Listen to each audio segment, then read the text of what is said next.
Recording live from Glory Hole Studios in Chicago and beyond. This is Cognitive Dissonance. Every episode we blast anyone who gets in our way. We bring critical thinking, skepticism, and irreverence to any topic that makes the news, makes it big, or makes us mad. It's skeptical, it's political, and there is no welcome mat. Today is Thursday, February the 26th. And Cecil, yesterday, or day before, I don't know, doesn't matter. There was the State of the Union address. Yeah. The longest one in history. I didn't watch it. I didn't watch it either. Yeah, this was one I normally I'll force myself to do it, but I knew what it was going to be. It was going to be wall-to-wall lies. Yeah. And I don't think he said anything of substance or anything believable in a long time. And so I knew there's another thing that I think is going to be a theme, a through line for most of the stories we cover tonight, that the party of trolling is doing its very best to continue to be the party of trolling. And I think literally what that was a trolling grandstand. Sure. So what they wanted to do was make people angry because that makes them feel better and it makes their base feel better. And I'm not playing into it. I'm like, okay, that's cool. You had a State of the Union. I have no idea what you said. I mean, I read about it, but I didn't listen to it. So I'm good. Yeah. I read about it to see what he talked about. I know he talked for the previous record was like 99 minutes. And I think that was held by Bill Clinton. And he fucking blew past that with well over 2 hours. But you know what a Trump speech is. It's a series of like lies and grievances while he just makes shit up and then yells at people and, you know, never gets to the fucking point and does the fucking bob and weave or whatever the fuck he calls it. And like the only thing I was really interested to see if he was going to do. You knew he was going to lie about the economy and gaslight everybody into thinking that like the Dow Jones is the same thing as their pocketbook. Yeah, and affordability is a hoax or whatever. Right. That whether or not you can buy your groceries is a conspiracy theory. Yeah. Like, what is that? Yeah. So you knew all that was going to be a bunch of bullshit. There wasn't going to be anything substantive in there. You knew he was going to grouse about the Supreme Court. So like, I wanted to know if he was going to lay out a case for attacking Iran. I really was like, a lot of people thought that maybe he might. Right. Yeah. That was my big like, okay, did he do it? Did he lay out a case? And everything that I read was like, he just basically was like, Iran's bad. And that's it. Like, and I was even listening to coverage this morning where it's like, there still is not a clear and definitive, here are the policy and like actual diplomatic objectives we are trying to achieve. I think he's just like, I can move my risk boats around. Yeah. I feel like he's just like, I can move my battleships around. Yeah. This is cool. I have to wonder if he's like one of those like old Civil War generals where he's got like a map and he like moves stuff with the stick. Got a big long stick with a little end on it where you push it out there. It's like a shuffleboard thing. You gotta move your little piece wherever. He's like very carefully, like two-handedly drinking his water so he doesn't spill it over the map, you know? Chewing it. How many times, and this doesn't just go for Trump. It's a 2.5 hour speech, long time. Ridiculous. How many times did people pee themselves in the audience and on stage, do you think? Over, under, like if you were going to guess. There's a lot of people there. There's a lot of people there, right? There's a lot of like octogenarians. That's right. So does it count as peeing yourself if you're wearing the Depends? Like if you're wearing... No, I think that does count. Does that count? Yeah, sure. I mean, it's going to be warm for a second. Well, now I feel bad. So. I mean, these are long records, Cecil. These are long records. I figure that you probably had at least 45 peed pants. That's just Mitch McConnell. That's just Mitch McConnell alone. Mitch McConnell just is sitting there and his penis is just flapping around like a fucking fire hose, just shooting everywhere. Yeah, but I mean, like 2.5 hours is a long time to wait. I wonder what the bathrooms were like during and after. Does anybody get up during? That's a good question. Like, do they not have like biology breaks? Also, do they have people like the Oscars that they fill your seat with somebody else? And they have seat fillers standing on the side. Do they do that at the Oscars? They do that at the Oscars. Like, I didn't know this. So if you leave your seat in the Oscars, someone else will come over, like an actor will sit, like someone who they're paying will sit in that seat until you get up and you leave. Now I'm saying it out loud. It's something I've read, but I can't remember where. So Tom, do not take me at face value. No, that this is a true absolutely thing. locked in gospel. But I will say, it's not only the first time I heard it. I heard it multiple times, and I think that they've even made jokes about it on stage. Like the guy who's doing the thing has made jokes about it, or the gal who's running the Oscars has made jokes about it. So I had no idea. So I mean, it kind of makes sense. You don't want to pan over a crowd and see empty seats. Like, I think what you have to do is the empty seats get filled by state senators. So the state senators have to all stand in the back. And, like if your state senator has to fill in the House seats or whatever, I think it'd be really funny.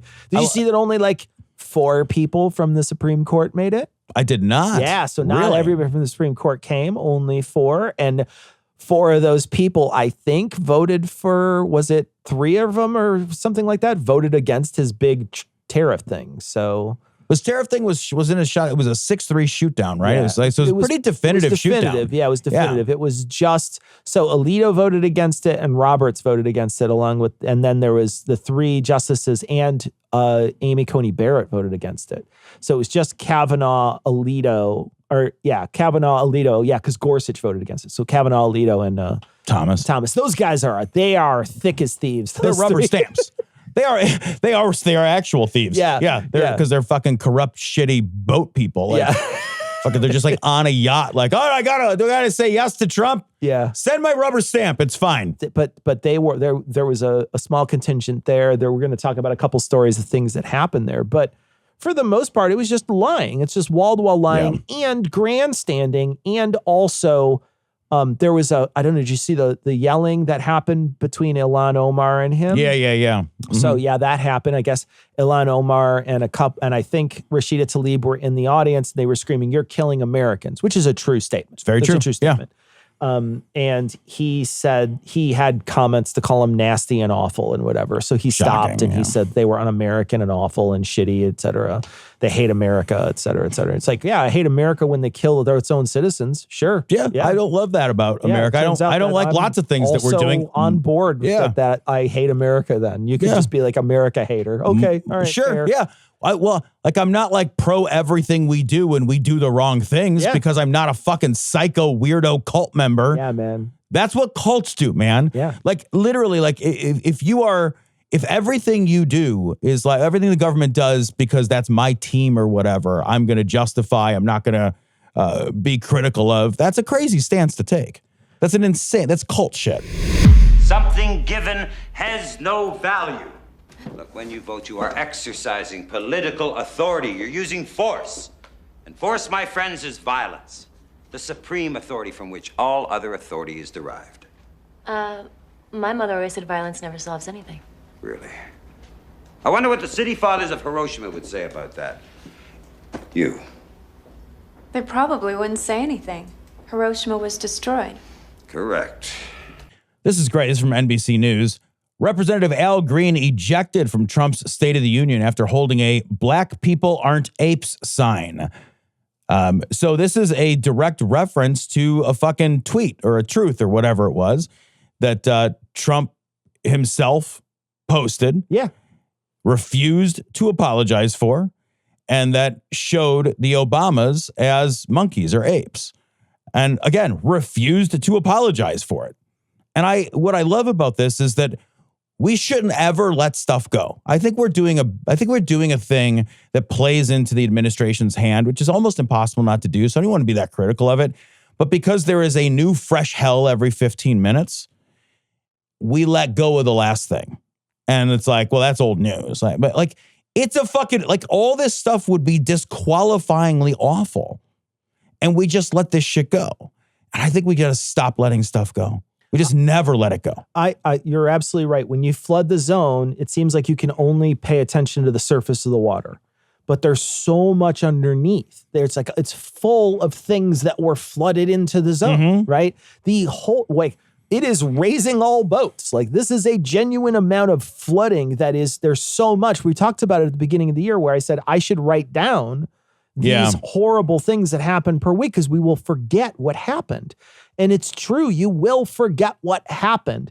this is one of those things that it was literally out of our consciousness within 4 days. No one was talking about it anymore. And it's a real important thing. And I'm happy he did this. What I would love to see is the Republican that came up to try to grab it out of his hand, and the final Republican who reached out and pulled that thing and tore that up, get fucking socked in the nose. Yeah, I would love to see somebody just fucking break the jaw of the person who goes to take the sign away from a House member like that. Like, you're essentially assaulting them. You're going up to them and trying to take something from them, a piece of their property. I think, you know what? If you got a fucking broken jaw out of that deal, I would not care about it at all. I would be like, oh, that's fine. Maybe you won't say stupid shit for the next couple months. Right. Yeah, man. Fucking drink your fucking food through a straw and see how you feel. But look, if imagine a world where you see a sign, you see somebody holding up a sign that says Black people aren't apes, and you're mad at that guy. And you think, I need to tear that out of his hand. I'm mad at that guy. Yeah. That guy is saying, I'm mad. You are sending the wrong image. You got to respect the guy who said that. Yeah. Because like that sign, it's like they would, you know how they would paint this, right? They would paint this as like, it's not that I'm racist. Yes, you are. That's why the sign upsets you. It's not that I'm racist. It's that this is disrespectful to the office of the president. It's like the president is the motherfucker who, on using the biggest bullhorn in the world, tweeted out this racist shit and then refused to apologize for it. So like, no, the respect starts at the top and it trickles the fuck down. The only thing that trickles down, actually, because money sure as fuck doesn't. Yeah, for sure. The only thing that trickles down is culture. Yeah. That's it.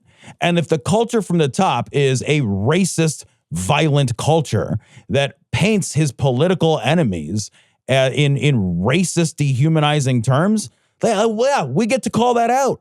And you're not like some hero of the office of the presidency for attacking a black guy for saying we should maybe not call black guys apes. Holy shit. How do you think you're the hero? Yeah, and it wasn't just one guy. It was a couple of Republicans. One tried to snatch it from him, missed, totally whiffed, which is fucking hilarious. It's so funny that he goes to reach for it and he can't even reach and grab a giant piece of paper out of a guy's hand. And then the other guy finally does grab it and tear it apart. But I think, like, you're right. The reason why you're mad is because you're calling out the thing, not that the thing happened.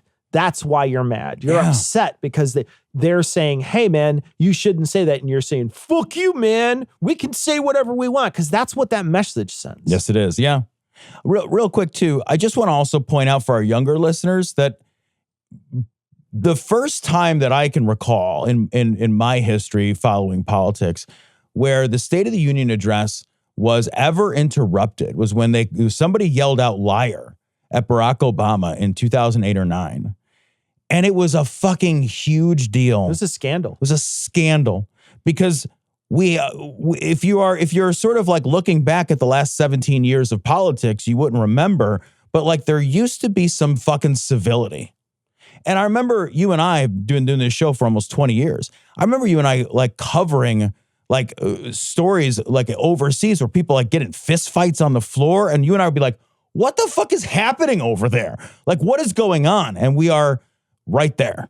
Like the decline in discourse and civility and kindness and respect and cooperation has been absolutely swift and stunning. And it began with Obama. It really did. It really began when we hired a black guy for that job. Yeah. Then that's when all of a sudden everybody felt real fucking comfortable throwing civility out the fucking window. They wanted to grab a lot of signs. Yeah. You know what I mean? Yeah, that made them empowered to do it. I remember when we first started covering politics and both of us decided that we were going to read the policies of the people without trying to make any commentary about it. Yeah. So we tried to read McCain's. We read Obama's, and we both of us thought, oh, those aren't bad policies. And then we started to read McCain's, and both of us said, we can't do this anymore. But initially, there was a thought that maybe we could be objective. Maybe we could look at politics objectively.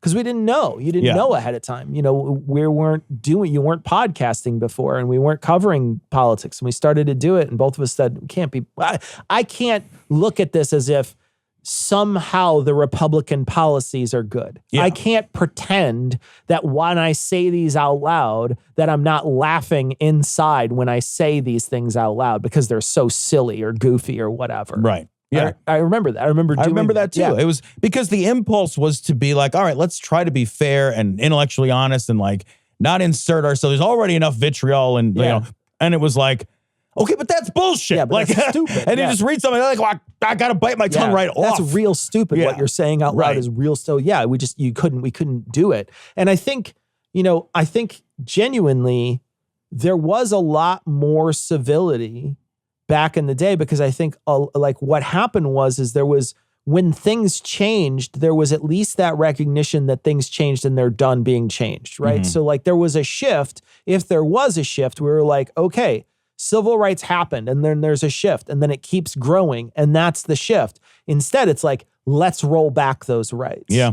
That's the thing that I think changed politics, is people said, well, we don't have to keep it the way it is. Progress can be rolled back. And I think that is the real thing that changed politics in our country. And what it did was, when they tried to roll back progressive policies, what that meant was we were suddenly saying, you're less human now.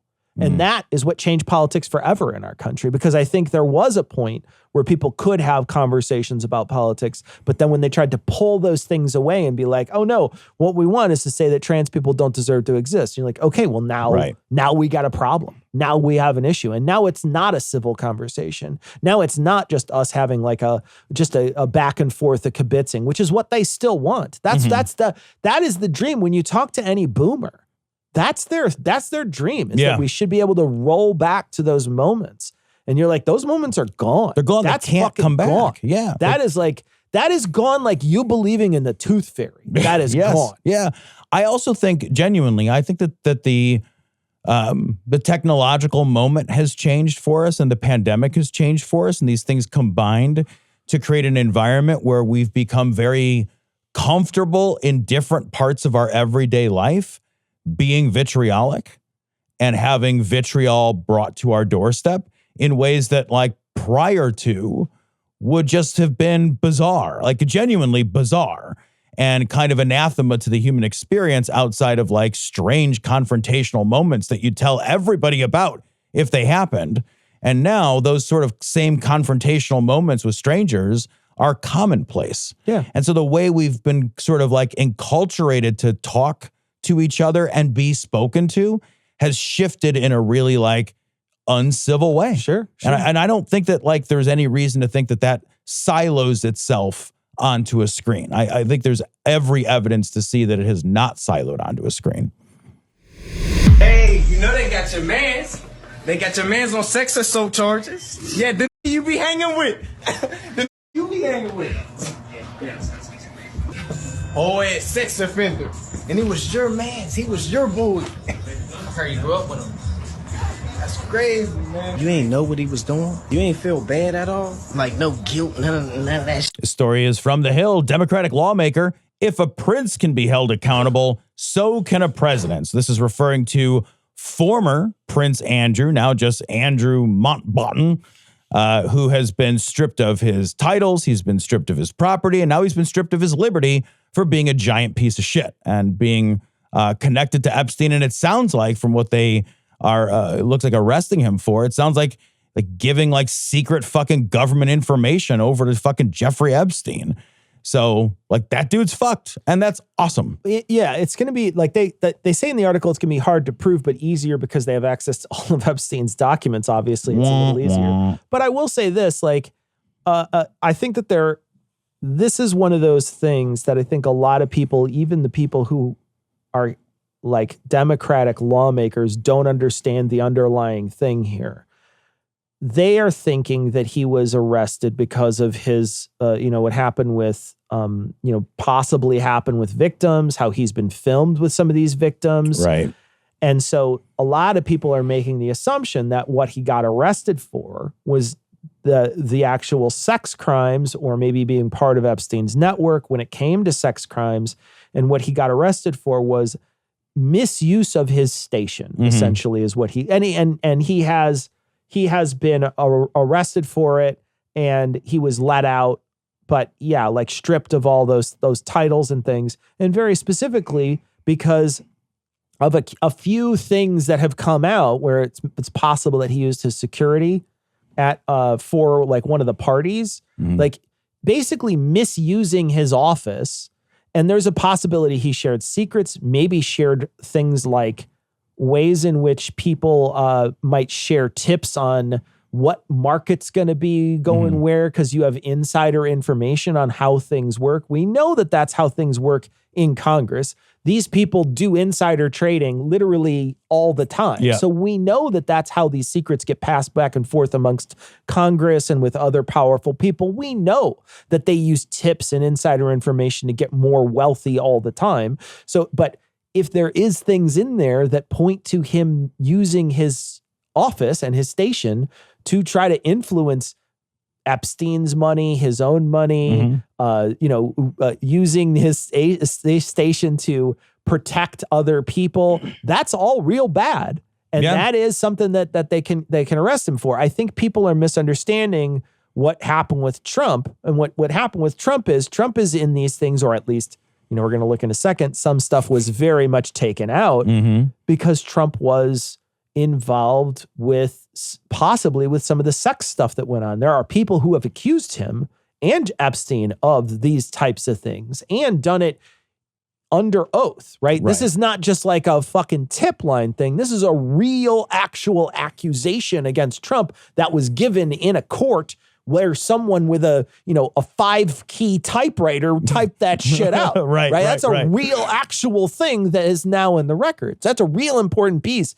And there's a bunch of the stuff that might have got caught out of the Epstein files. We'll talk about that in a second. But people are mistaking these two things and sort of glomming them up, because I think that there is going to be a lot of, if you're in the files, it's a bad thing type thing. You know what I mean? Yeah, I do. Yeah. And I can understand the confusion, right? Because the first time that Andrew was stripped of his titles was after the first sort of leaks came out that showed a bunch of pictures of him with his arms around underage girls at Epstein parties. And so like the first sort of consequence that he suffered, which wasn't being arrested, but they were consequences that he suffered, were a result of these sexual misconduct allegations. He also settled some sexual misconduct allegations privately out of court on civil matters. So there's like nothing but reason to think that that's a problem. But everything that I read was like, this is kind of like getting Al Capone on tax evasion.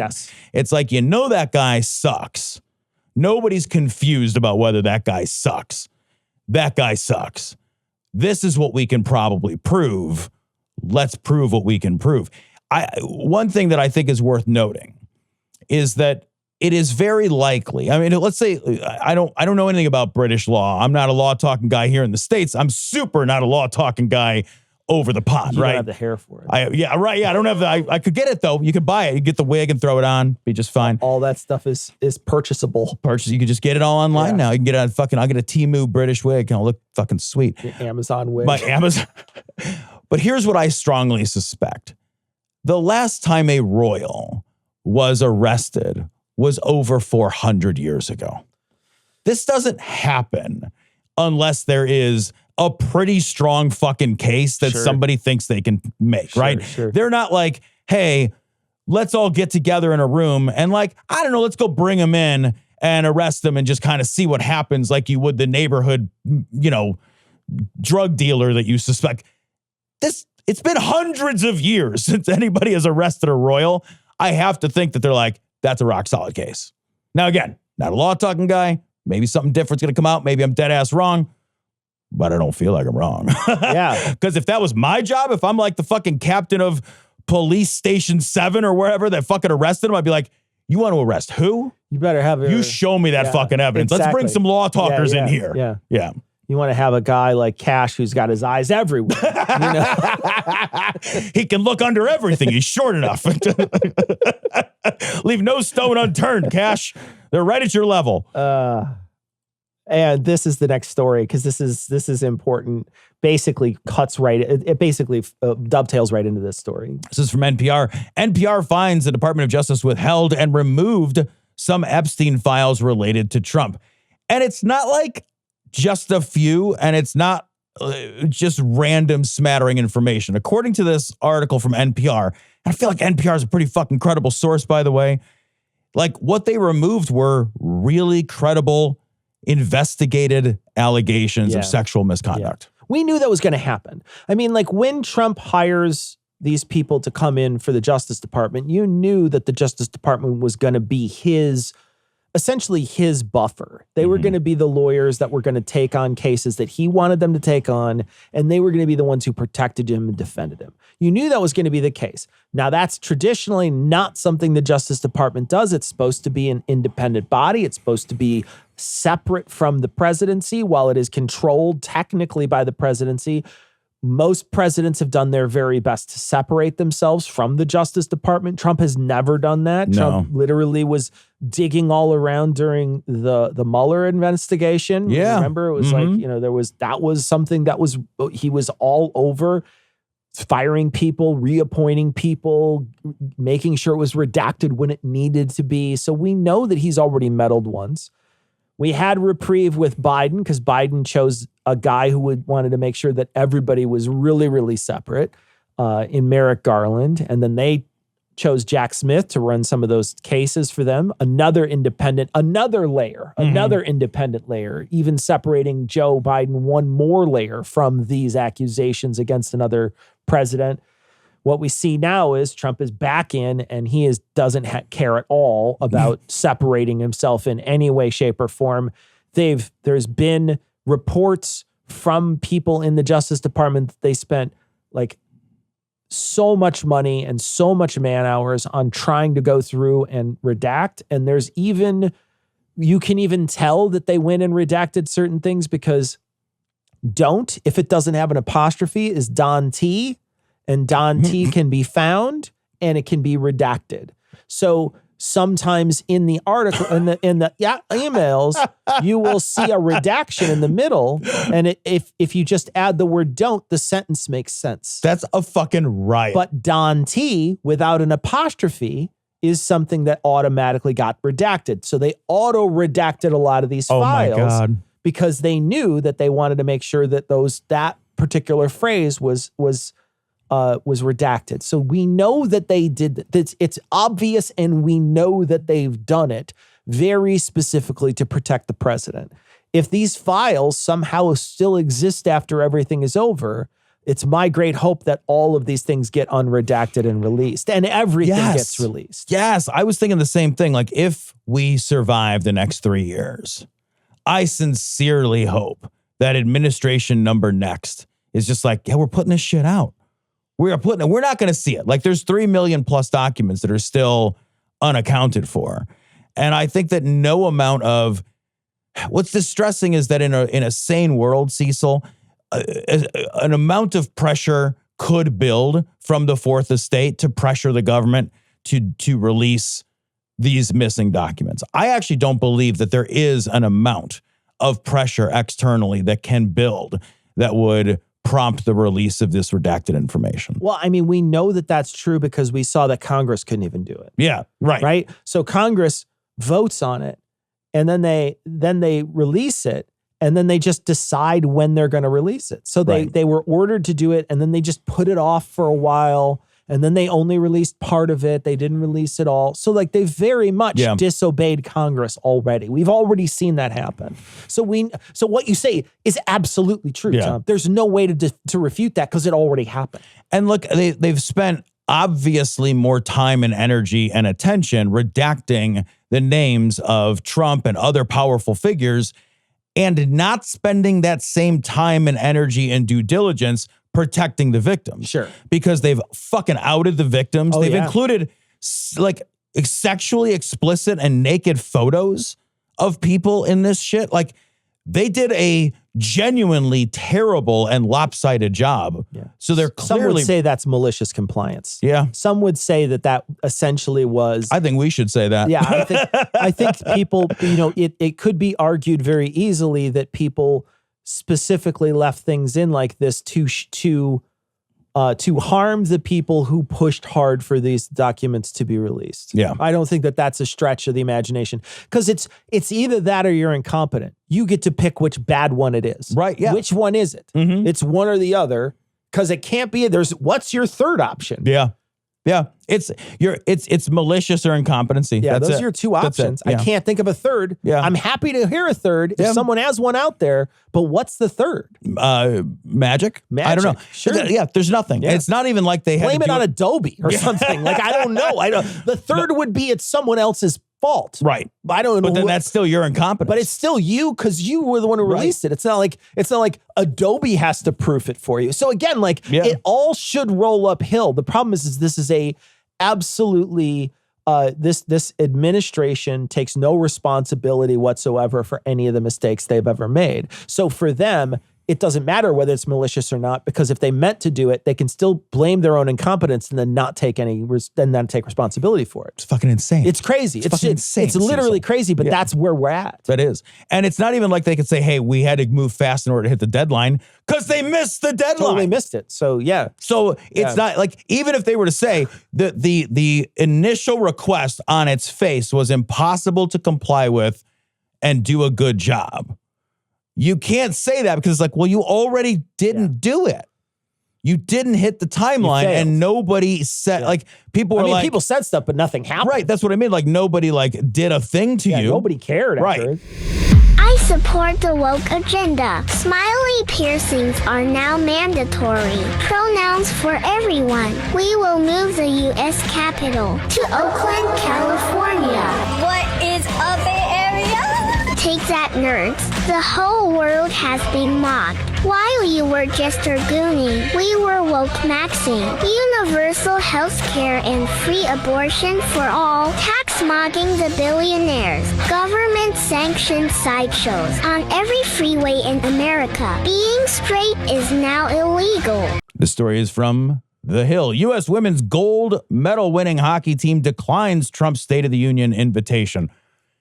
So did you see the video, Cecil, of Trump calling the men's hockey team and basically saying like, I'm going to have to invite the women's hockey team because if I don't, I'll get impeached. And all the dude hockey players, except for one, who yelled out 2 for 2, which I thought was actually fucking great.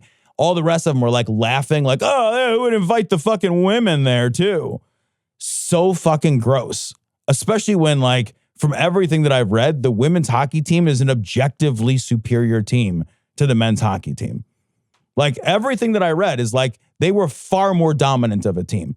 And Trump was like, he called the men up, basically made fun of the women's team.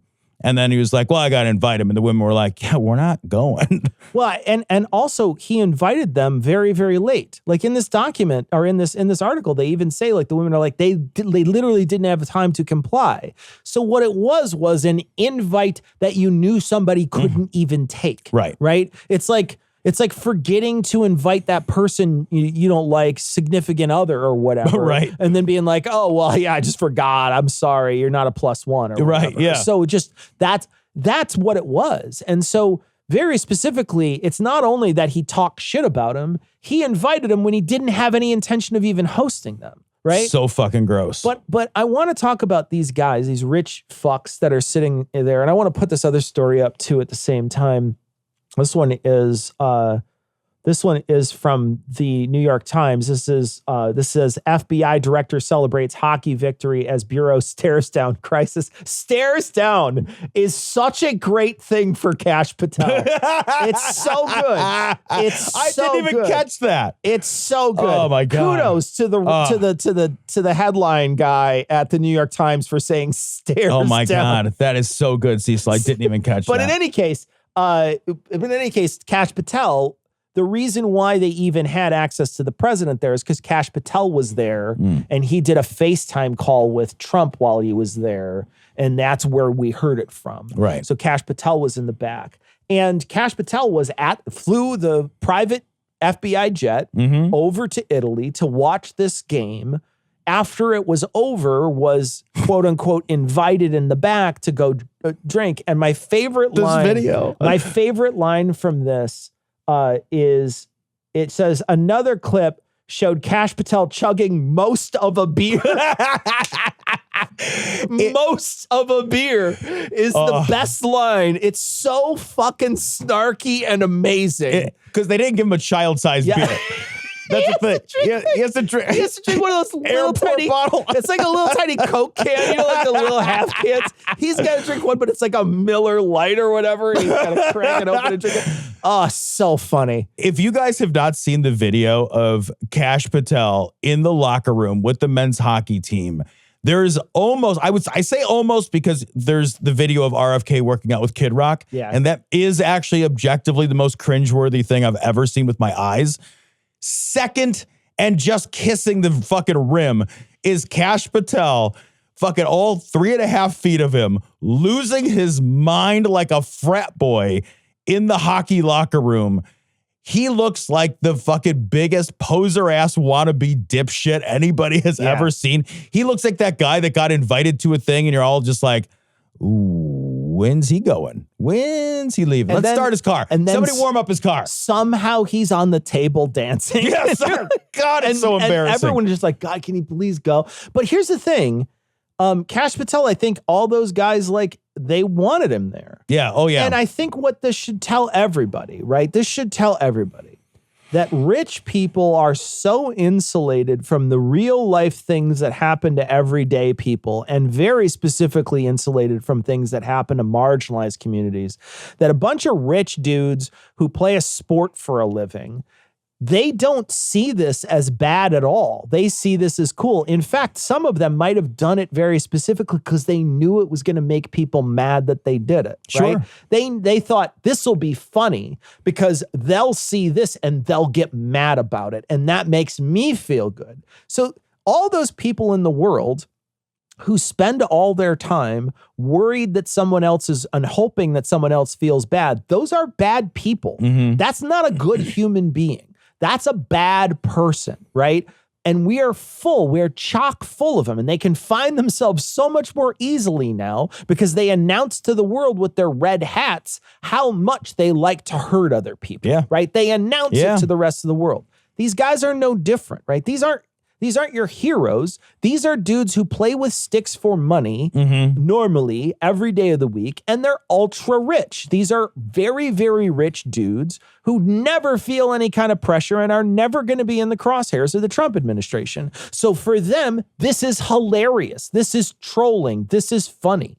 What we need to do is just disconnect from all this and say, yeah, great, that's fine. What I want is Kash Patel taken out of his office because he's wasting our funds. All these people have run on all these comments in the past. Like, look at how much they've run on. Oh, it's all waste, fraud, and abuse. Waste, fraud, and abuse. Well, what are you doing in Italy with a private jet that we pay for? Yeah, man. And he's also used that same private jet to like fly his girlfriend around and give a security team to like friends and family. And like Kash Patel is treating his role as FBI director like he's on fucking spring break. Like he's on tour. Yeah. He's like, he feels like a kid on fucking Rumspringa with a credit card. He's a podcaster. Yeah. Oh. He's a podcaster. Yes. Yeah. Right? That's what he is. That's where he is. Like let's not forget how Kash Patel was paying the bills.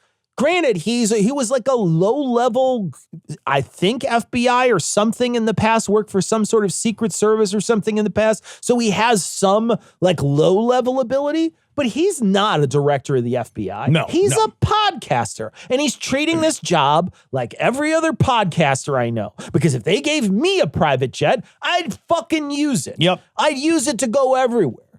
That's not a guy. The thing is like other FBI agents in the past had to step down when they got caught doing one of these things. Yeah, man. And like, even just watch the video of him celebrating and like losing his mind and spraying fucking beer everywhere. And you're like, I'm sorry, you're a public official. You are supposed to present to the world, a public official heading up a very serious department, very serious department. While you're in that job, while you're doing public stuff, while you are publicly visible, while you're on camera, which should be all of the time. And if you don't like this, don't take the job. You don't get to be the fucking frat boy. You don't. You need to present to the world that I've got this. I'm always on top of it. I am fighting crime fucking like Batman. Especially the FBI, right? Yeah, man. Leave that to Hegseth. Hegseth can chug the beer. The Department of War guy. Hegseth can chug the beer and then... He'd chug the whole bottle.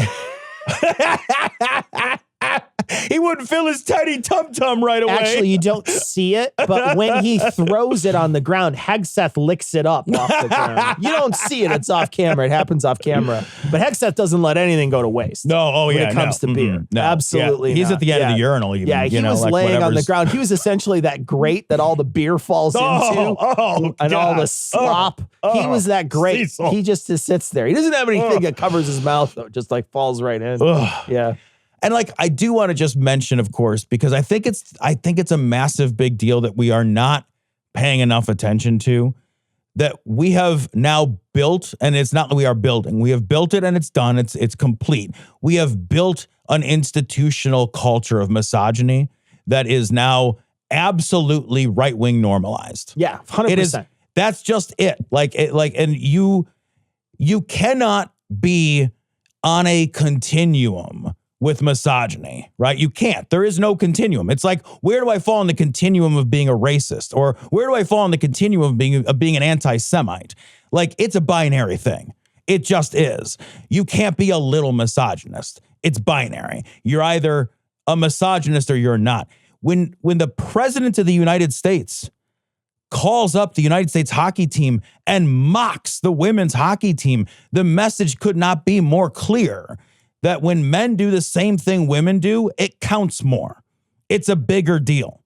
The same thing. They both won the gold medal against the same rival team. They both beat Canada. Like, what is, like, from what I just listened and read a bunch of stuff, but like, the women's hockey team gave up 2 goals in their entire tournament. The men's hockey team gave up 2 goals in just the last game. Like, everything I've read is like the women's team is just an objectively much more dominant team against all of their competitors. They just are better.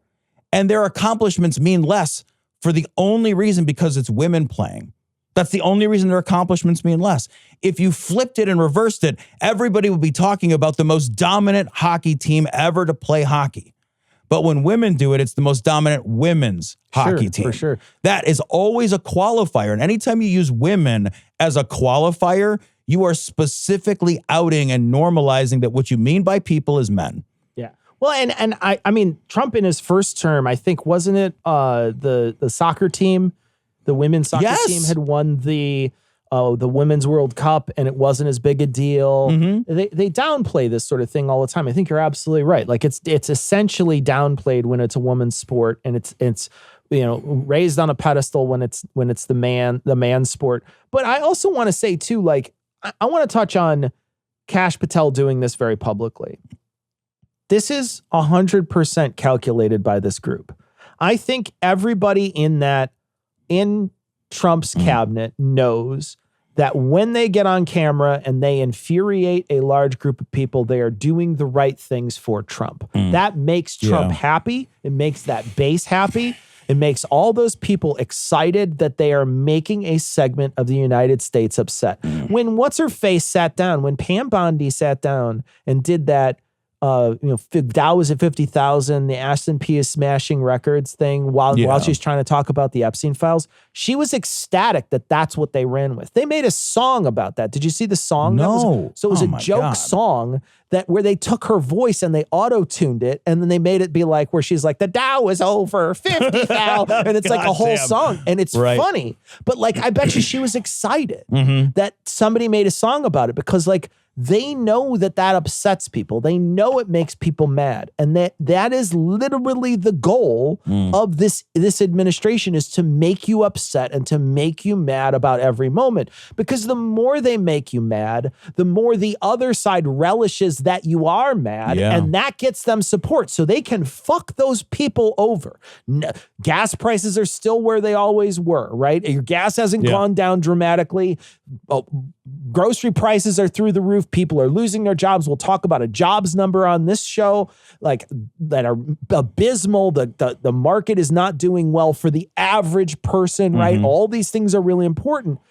It doesn't matter to those people. They could lose their job, not have any help. Medicare could be canceled. It wouldn't matter as long as you feel bad about something. That's the most important people. That's the most important thing to those people. So what I think we have to do is we have to recognize that has been their plan and has been their plan for a very long time.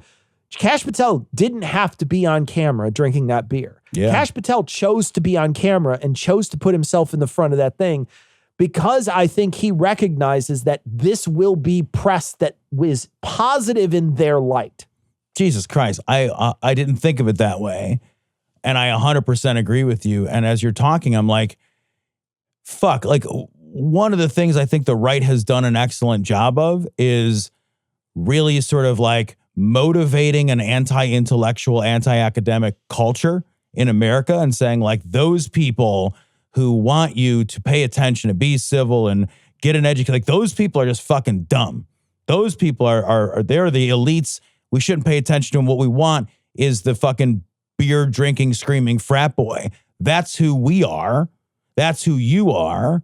That's who we'll show you. We'll work out to a Kid Rock video in our fucking jorts or whatever. Like, we'll have when we see that, I think we see how fucking idiocracy insane that is.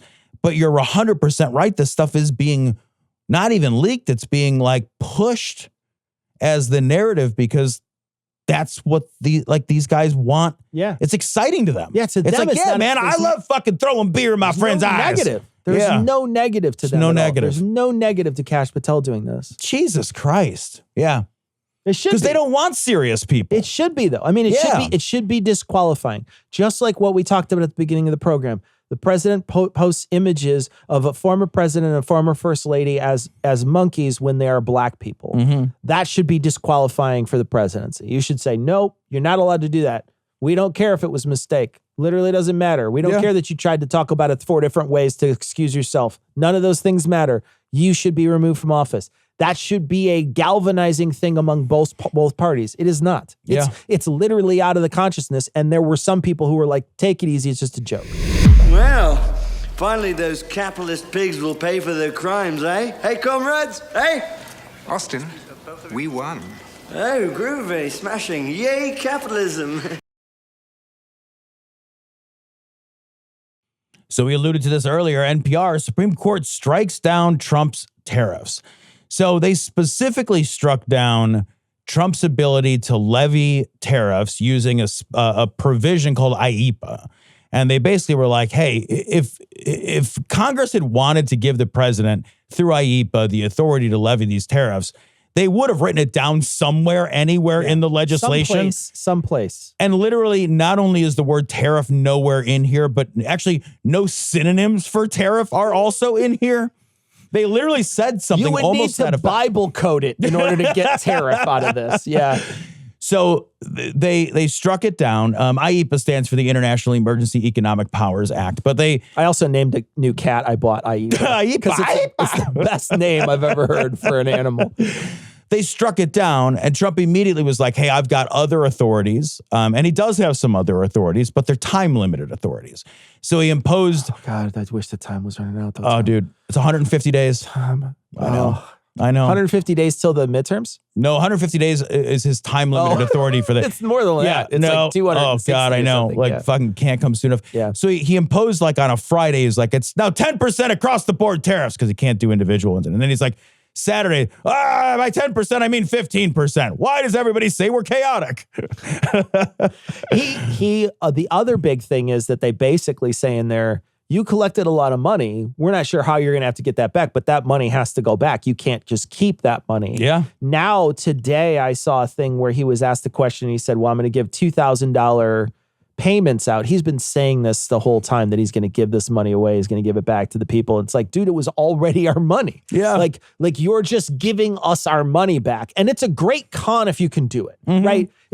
Admittedly, amazing con if you can play it off as the hero to give me back my own money and I'm stupid enough to believe it. Right? That's a great con because not only does he get to show how powerful he was, he also gets to show he's the underdog based on now the Supreme Court attacking him and telling him he can't do it.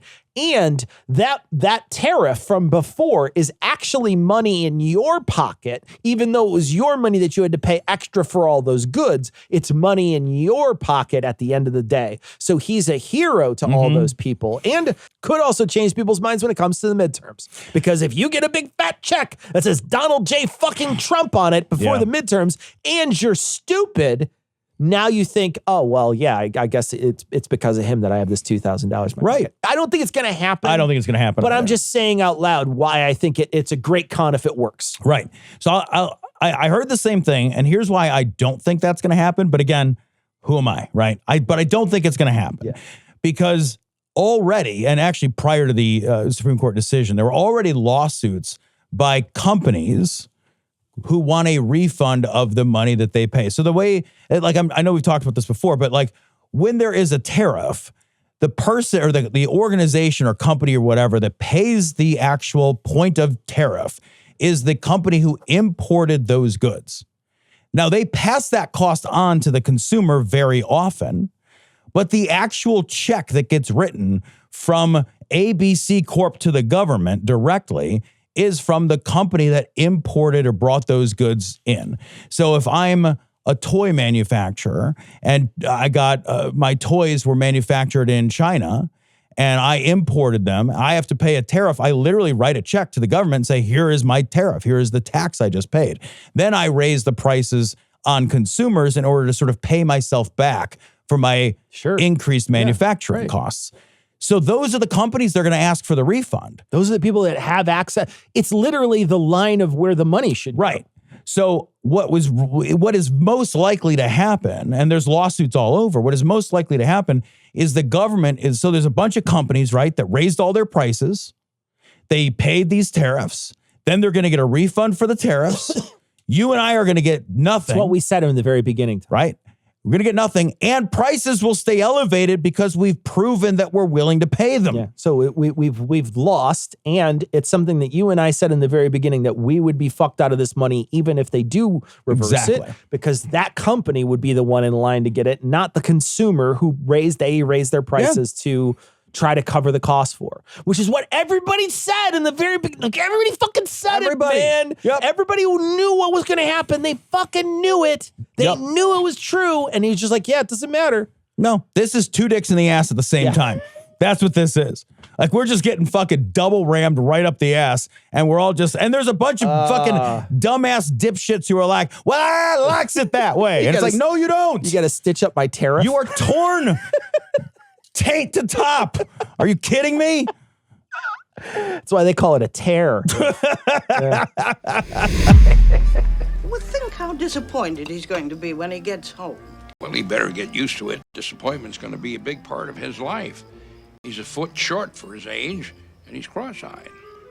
Stories from PBS. Secret Service says an armed man was shot and killed after entering Mar-a-Lago's secure perimeter. Okay. Well, one thing I always got to say about this sort of thing is, like, do you guys not know when he's there or not? Like, these people don't even know. Look, I realize you're going to throw your life away for something like this. Can't you at least fucking follow the schedule? Thank you. Can't you know, like, what you're doing? There. These people are so bad at this. I mean, granted, they're crazy, but still, like, you're just bad at it. Look, there was like the one assassin who was pretty close. And that was just chance. Like, that was, the Secret Service was incompetent and didn't check all the line of sight They were like, oh, is that a rooftop? What's up there? I don't know. It looks like something glinting. Anyway, what's on my phone? Right. Yeah. There's a roof with access literally 100 yards from the president. Did I just hear the whistle from the good, the bad, and the ugly in the distance? Is that what I heard? Is that? Nah, couldn't have been. So what I think is also worth pointing out, like as Cecil mentioned, like the fucking Trump wasn't even here that day. Yeah. Like, okay, what are you doing? But like, this dude came from a fucking MAGA house. Yeah, his whole family, everybody was like talking about this guy was like, yeah, we can't figure it out. Like, he's always been so quiet. He was never somebody who's like had any interest in guns. Our whole family are MAGA supporters. Notice how quiet the right is. About this. That's the thing. Yep. Listen to how quiet the right is. And it's because they can't twist any piece of it to make themselves be the underdog. Right? So when we talk about the kid from Utah who came from a MAGA house, they were able to find pieces of their story that they could twist to their best interest, right? To show how they're under attack. The same thing happens with other people. When other people come into the news that they can twist, they will do their best to bring up, oh, this was this is an attack on MAGA. It's an attack on MAGA. But when MAGA attacks MAGA, which does happen, and has happened multiple times, in fact, the reason why we don't hear anything about that shooter in Butler is because there wasn't anything to use, right? If they could have used that, if that person was a lifelong Democrat or something, now you get a chance to use it and they use it forever. That's the card they'll carry on forever. But if this person isn't part of the mold that they want to send out to everybody, then it's useless to them. And so they don't care anymore. They're just like, yeah, that's just another guy who died trying to assassinate the president. That's all it is. Exactly. And like what makes me particularly crazy is that they can't fit him into this mold of where he's politically valuable, right? That's exactly it. And what we are not doing is we're not saying, okay, but there is a mold for violent shooters and extremists. Yeah. They do have some things in common. They do share some demographic traits that we could look at and we should think about. Like, these are, by and large, disaffected white men almost all the time. That's a real inconvenient. And I'll tell you what, if it was disaffected black women, we'd be paying attention to their blackness, and we'd be paying attention to the fact that they were women. Yeah. We'd be paying real close attention. We are never paying attention to the demographic realities as long as those demographic realities don't serve some kind of political purpose for the people in power. Yeah, it's really inconvenient when it's white dudes' time. Yeah, man. Real inconvenient. You know, the worst part about this particular assassination attempt is the commute for Kash Patel to get down there. Just think of how inconvenient it was for him to take his fucking private jet from Italy Jesus Christ, and then Cecil. fly all the way down to Mar-a-Lago so he could stare at the thing. Kash Patel has to have 2 magnifying glasses, one on either eye. And he has to work. He's walking around looking for clues down there. The Pink Panther music is playing in the background. Do you think there's any... He half chugs a drink with an umbrella and it just throws it on the ground. Can you imagine? He's the Valhalla guy, so it makes sense, I'll right? see you in Valhalla, brother. And he just smashes everything on the ground. Do you imagine that there's any world where he thinks that the agents on the ground are like, whoa, everybody relax, Cashy's here. Whoa, all right, the big brain's walking in the door. Here's what I hope happens. He'll help. I hope that when he leaves his jet, he doesn't leave from a staircase, like a normal staircase. I hope that a pole comes down and he slides down the pole to get out like a Batman thing, right? Or a fireman type thing. But on the bottom, they have one of those FBI jumpers. So they have a guy down there who's got to hold his pants. And then he slides into his FBI jumper and then they put it on him and then zip him up and make sure he's like that little kid from fucking A Christmas Story, all wrapped up, and then they send him out there with his half a beer. I think there's like at least a 50% chance that when his private jet lands, instead of the staircase, it's actually like one of those like emergency slides with a bouncy castle at the end. He just pours beer down it and slides down. Hexeth's already down there, drank all the beer. It's a whole thing. God damn it, Haggy. God damn, Hexeth. Think about it. These people are from the future, right? Well, if we can get everyone to turn queer, then there won't be no children to have no children, and the people from the future won't exist to take our job. I ain't turning queer. You have to, Jimbo, or else they won't be able to stop them. Damn it, they took our deal. Yeah, they took our deal. They took our deal. NBC News, U.S. had almost no job growth in 2025. Is no good or is that bad? It's not the amount we're looking for, Cecil. I feel like it's not the amount we're looking for. Woof. And like it's like 187,000 jobs or something like that, which is essentially a statistical rounding error in amount of jobs. And out of that 187,000 or 160 or whatever it was, 130,000 were all in one sector, which is healthcare. Oof. So if you were to take healthcare out of that, it's almost not even statistically zero. It's almost actually zero. Yeah. So like if only one sector of the economy is growing, and it's a sector that's growing because of the demographic changes rather than any sort of economic policy, improvements, you just got to look at that and be like, well, that is bad news, real bad. And when they actually, Bureau of Labor Statistics went back and did a reanalysis and adjustment, they're like, actually, there's been like really shit job growth now for a long fucking time. A long time. Like, we're supposed to be celebrating all these fucking economic wins. But I'll tell you what, like, I'm not seeing it. Unemployment's like 4.3%. It's still pretty low overall. Like, that is pretty decent unemployment, but there's no fucking growth in that sector. Yeah. And we are staring down the barrel of this fucking AI revolution. You bet, man. And that is going to cause massive disruption in the job market, in the job sector. For sure. They're saying that what it might affect is white collar jobs. Yeah. And that could be a huge game changer for everything that happens. I mean, what if AI takes jobs and really does genuinely start taking jobs, we need to, as a culture, start looking at universal basic income, because those jobs are not going to come back. These people are essentially buggy whips, right? Once AI can take over for some of these creative jobs and other things and we're okay with it, like the society has, because I do see a lot of pushback from AI right now. Mm-hmm. What I'm seeing is a lot of people who are rejecting.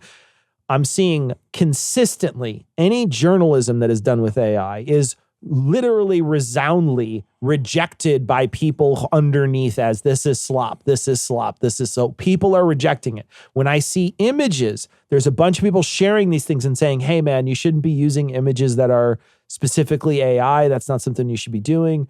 So there is a rejection right now. There's some sort of pushback against it, which is good, right? Mm-hmm. But I think like once we start accepting that we're going to lay off our graphic design team and just use AI from now on, and we're going to lay off our marketing team and we're just going to use AI from now on, and those types of things, I think there needs to be some serious reconsiderations on how we have a social safety net in this country. Because if you don't do something about that, those people aren't just going to be able to transition into welders or whatever you think we're going to be. And the worst part about the AI revolution is that it's taking jobs that are creative jobs and things that help us be human rather than the other way around, taking the menial bullshit stuff that we should hand off to robots and nothing. And then we should all endeavor to be creative rather than the other way around. Yeah, I've read a number of really recent articles on AI, like with the Claude, their vibe coding software has the potential to dramatically, like 70-80% reduce the need for software engineers of all types. Like, that's a massive disruption. I think of like my industry. I'm in the insurance industry.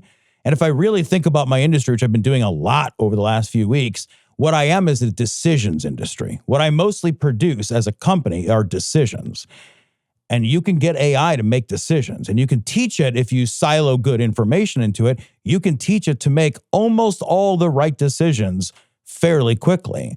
So like data analysis, decision-based industries, legal industries that produce documentation, a tremendous amount of like the legal industry is based in the production of good, high quality statutorily accepted documents. Like all that shit can be fucking automated away. We automate this shit away. 60% of the American workforce is white collar jobs. 60%. If you were to automate away 50% of those jobs, and you do the math, that is an amount of unemployment that is equal to or greater than the Great Depression. That's the number. The Great Depression, unemployment was around 24%. That's what it was, the Great Depression. So we are looking at building a world where who's then buying the products for the blue collar guys to make, right? Like the whole system is viciously cyclical. Yeah. We can't decide as a society whether people should be able to go to the doctor. I think the worst part about all this thing is that this is the first year of Trump's presidency. And so we're going to see, I think, this come to fruition in the next couple of years because this is exponentially moving forward. And I think the real issue is just like what happened with the pandemic is Trump will have no idea how to fix it. I know. And he won't have anybody around him who would be able to advise him in a way that is worthwhile. So what happened during the pandemic, he got lucky and had like Fauci, but most of those people that are around him, they didn't know what was going on. He had very high level people fucking up and doing the wrong thing. He wasn't a top down leader. He was bad at it. And this is that was a pandemic, right? That is actually an emergency, somewhat on easy mode, because the protocols should be in place to fix that. And a thing that's never happened before, that's a totally different animal. And Trump was not capable as a human being of being a systems thinker to figure this out. He's just a stupid, oafish pig who only cares about making other people upset and staying in the headlines. So he's 100% not qualified to fix this problem, which will almost certainly blow up on his watch. Yeah. This is Cecil, I never stop thinking about this. This is like, we are headed into, I think, one of the most dangerous inflection points in modern history, with one of the least competent leaders in all of history. Yeah. This is a very dangerous moment. I am genuinely very afraid of what the next 3 or 4 years are going to look like. And I have no idea, like, my kids are I've got kids in college, and I'm just sort of like, I've had thoughts like, maybe I should pull you out and you should go learn some trades. Like, maybe that would be a better life for you going forward. And it's not that I think the trades are less than, I just don't think my kids are well suited to them. That's the only reason I don't do it. I think the trades are a very necessary and vital and real good work for people to do. My kids just are not suited to that, like, naturally. And I'm still just thinking, like, well, maybe you could force it, like maybe you could, because I don't know how we automate that yet, but we'll get there, because I'm watching robots do kung fu, dude. Dude, it's not, this is a thing that I don't think this administration is not only equipped, but I think that they're also embracing it in ways that is also accelerating it. So again, it's a double whammy. You have somebody who doesn't understand how this stuff works, but then also wants to accelerate it because they recognize that there's profits to be made, but it's all a balloon. Yeah. It's a bad situation. It's a so genuinely scary, terrible situation. And I think too, like, of all the stuff that you have to learn, I think about the amount of schooling that my wife went through to learn how to become a marketer, right? All the work that she did. And then I think about all the schooling that I went through, and AI can do some of the work that I can do in seconds. And I had to go through years of school in order to understand how to do that, right? She had to do the same thing. She had to go through years. My wife has an advanced degree, right? So like, she had to go through years of schooling to get her advanced degree and be able to do the things that she does now that AI may be able to mimic in a year. Right. And not even, and it won't even be an issue. And you don't need that person who spent, 10% of their life going to school. You don't need that person anymore. Right. Yeah. And we are getting to a point where I agree with you. Like, we should be looking toward a future and saying, okay, well, what if most of the work can be done by machines? How do we have a functioning economy? How do we build a society? It's got to be UBI. You have to have UBI involved. It has to be that people are, your basic needs are taken care of, and the rest of it is all just figuring out how the rest of that shakes itself out. You can't do it. I don't think you could do it in any other way. If things aren't there to do, then you don't do them. Yeah. I just don't, what else do you do? Part of me worries that what we do is experience a social collapse. Yeah. Oh no, I don't disagree. Yeah. And I'm like, well, fuck, I don't want to do that. Well, we already have. That's terrible. Yeah. I know another one.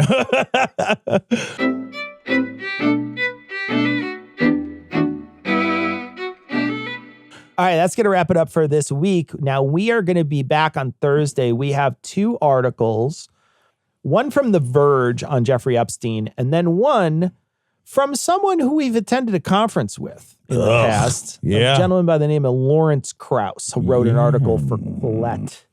So we are going to read both of those articles, and then we're going to talk about the Jeffrey Epstein documents and very specifically the picture they paint. All right, so check it out this upcoming week. It's going to be a whole thing on Epstein's influence, which I think is going to be a real interesting show. We're going to leave you like we always do with the Skeptic's Creed. Credulity is not a virtue. It's fortune cookie cutter mommy